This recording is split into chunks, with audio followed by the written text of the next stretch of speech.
Them folks is at it yet again. They still cannot for some reason get over what Kyrie Irving posted up on social media now over almost 2 years ago, back in 2022, when he posted that link on his Twitter account.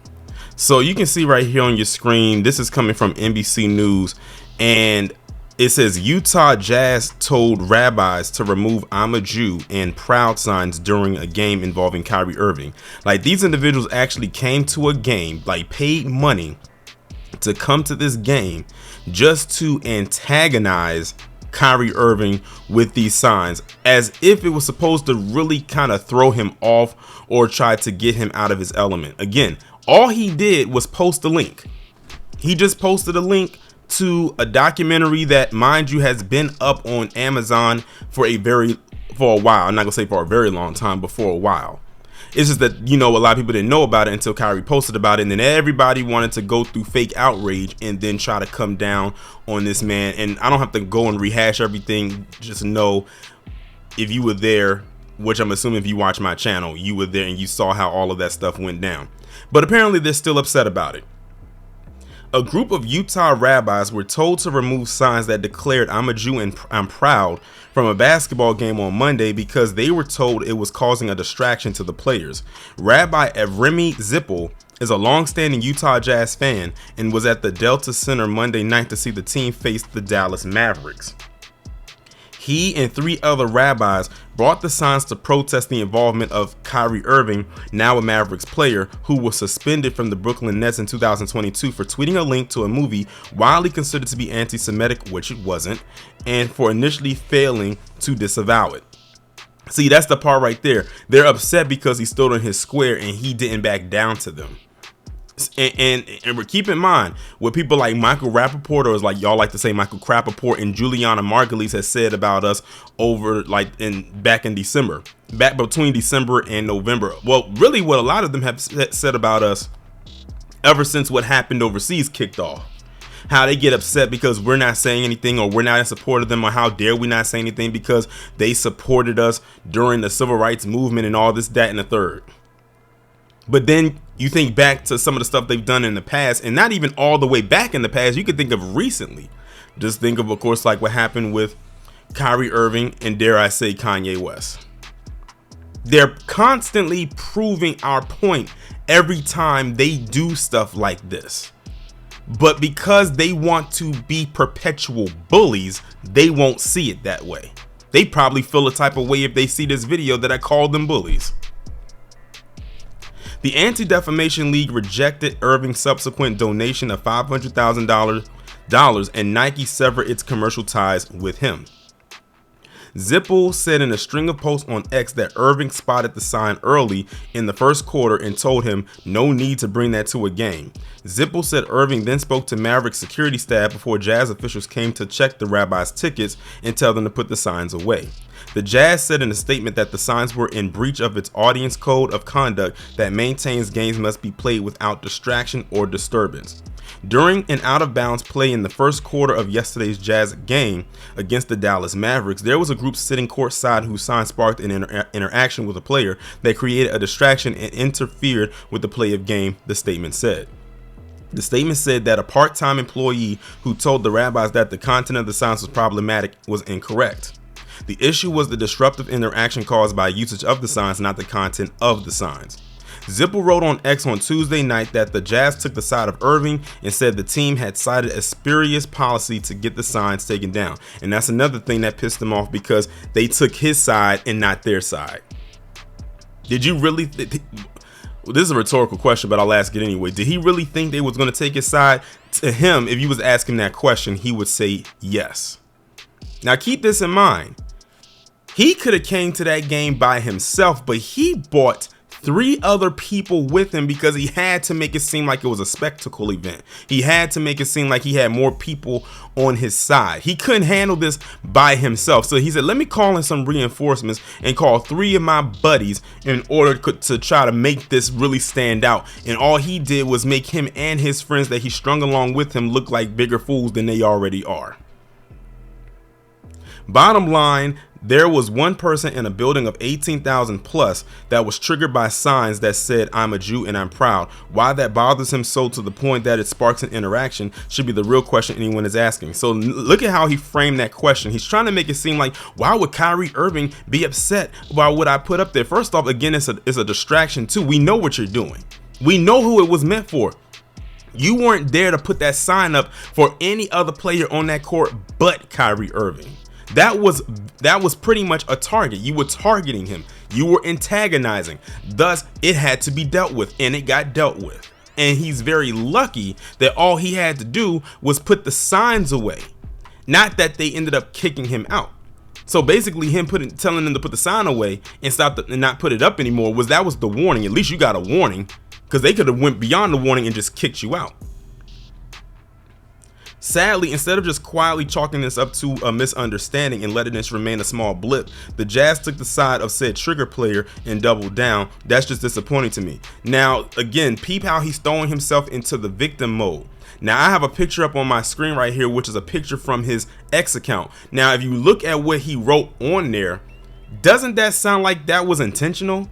He's trying to make it seem like, this is just something, a spur of the moment. No, you planned this out. You called your other rabbi friends up with these signs. Ironically, y'all all have the same exact sign. Y'all came and brought those tickets to this game to sit courtside. I don't know if y'all know, but courtside tickets are expensive. They are very expensive no matter what game you go to. But if you're playing against a big team, a team that's doing very well, it's even more expensive. And don't let them play against another team that's a big team. Then you're paying even more. So you paid all that money just to sit courtside to antagonize one person, and then want to throw yourself into the victim mode to try to make it seem like it wasn't what it was, when it is exactly what it was. That was very intentional. And to sit up there and try to pretend like you didn't know what was going on, that's BS. Zippel said in a separate statement on X Tuesday that he remains a lifelong Jazz fan and he will remain a supporter of the team. He said in an interview with the Deseret News that the Jazz had shown strong support for the local Jewish community over the years. And now that's the part right there. Now he feels like it's a disconnect, because how dare you go against us to support a guy who they deem anti-Semitic, which he is not, all because he posted a link. How dare you? See, so what he's trying to do is he wants to have this garner as much attention as possible so he could throw fire towards the Jazz organization. Well, for probably, for what they did with security and whatnot, but also to keep the flames fanning, towards Kyrie Irving over something that happened back in 2022 that should not have blown out of proportion the way that it did. In 2022, Irving posted a link to the Amazon page of Hebrews to Negroes, a 3-hour documentary based on a book of the same name, which according to the ADL argues modern Jews are imposters who stole the religious heritage of black people. Irving often posts political slogans and images, as well as links to books to his 4.7 million followers on X. He returned to the Nets after his suspension and offered deep regrets to anyone that felt threatened or felt hurt by what I posted, saying that it wasn't my intent at all. In October 2022, 8 Jewish fans wore shirts with the slogan "Fight Anti-Semitism" in all caps to a Brooklyn Nets game while Irving was playing. There have been reports of increased incidents of anti-Semitism across the U.S. since Israel's war with Hamas began on October 7th last year, as well as reported rise in anti-Muslim incidents. Well, the thing is, what's going on over there, that has nothing to do with Kyrie Irving. And I've done several stories on my channel since that has happened, not specifically on what's going on over there, but because of different incidents happening with them. And not one time was a black person at the forefront of those. But see, they're still trying to go with this thing that black people are the most anti-Semitic. They've been pushing that narrative for God knows how long. And it's falling on deaf ears. It's pretty much at the point where it's almost flatline. It's almost in a comatose state. But again, they do that with them. They do it with the Asians. How do you think that got that anti-Asian hate crime bill? And so on and so forth. Now you got PC out here saying that we are out here being anti-PC or anti-white, and we're doing this, and they throwing up these bogus stats saying that the anti-white hate is on the rise and the people that's doing all the hating are the black people. Imagine that you created a whole system of white supremacy where you had to dump on us for so long to get where you're at. You created a system where slavery was a thing for 400 plus years, where we built up the infrastructure while you sat on your ass, except for when you had to get up and quote unquote put our ancestors in check. And you say that we're giving you hate. Go figure. But yeah, this at the end of the day, you can't even bring yourself to be really mad at a lot of the stuff that they put out there. All you can do is call it out. But I laugh at some of this stuff. Again, these are the people that's supposed to be, so strong and, so will-minded and all of this other stuff. But you mad at this one black man for posting a link. Imagine that. A link that doesn't disparage them in any way is what pissed them off the most. And see, it's some of the same people that would probably screaming and cheering for Kyrie Irving for a long time, buying his apparel and buying his jerseys and all of this type of stuff, and see how quick they flip on you when they feel like you've gotten out of line. He didn't disrespect them. He just posted a link to a documentary or a movie that's been up on Amazon for a few years. But now you want to be outraged by it. And I was so glad that the creator of the documentary did not back down either when they tried to go at him. Like, he put them in their place. As a matter of fact, I think he was a little bit more graphic with his tone than Kyrie was. And Kyrie was really graphic at all. He was just like, he just was real mellow about it. And I think that's another thing. They love to see black people, especially black men, get out of their element and become the angry black man. They get a rise out of that every single time. But I'm glad he's not giving them the energy that they want. I'm glad Kyrie spoke up and he went to the security and they told them to take the sign down.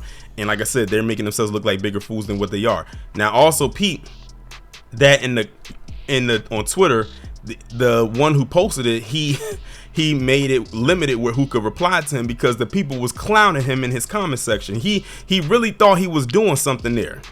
But then people clamored like World War Z zombies and was literally going into the point where he had to turn off his comment section and limit it to the people who can only reply to him, who follows him or he follows back. But the thing is, them quote posts, those are free range. All you got to do is quote it so people can see. All you did was spread what you said to another person's audience so they can reply to you there and then spread it to their audience. So it really in the end didn't work out in his favor.